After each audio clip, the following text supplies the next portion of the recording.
Hello guys, মাছ ধরতে এসছে আবার। এই দেখুন পাটকাঠির ছিপ, ঠিক আছে। আর এই দেখুন গ্যাং সব মাছ ধরার আছে। এই দেখুন পাটকাঠির ছিপ।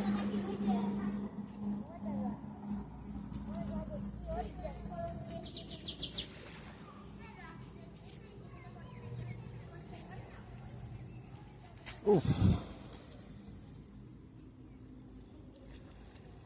মাছ সুন্দর সুন্দর ঢেউ করছে নদীতে।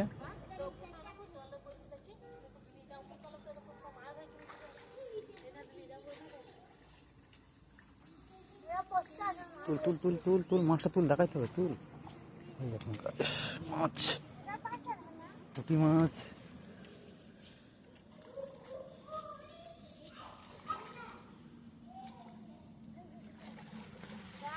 মাছ দেখুন দেখাচ্ছি, পুঁটি মাছ বাদ দিতে। এই দেখুন গাইস, ভালো লাগলে লাইক কমেন্ট শেয়ার অবশ্যই করবেন। দেখুন মাছ, হ্যাঁ গাইস, ভালো লাগে লাইক কমেন্ট শেয়ার অবশ্যই করবেন মাছ ধরতে, ঠিক আছে।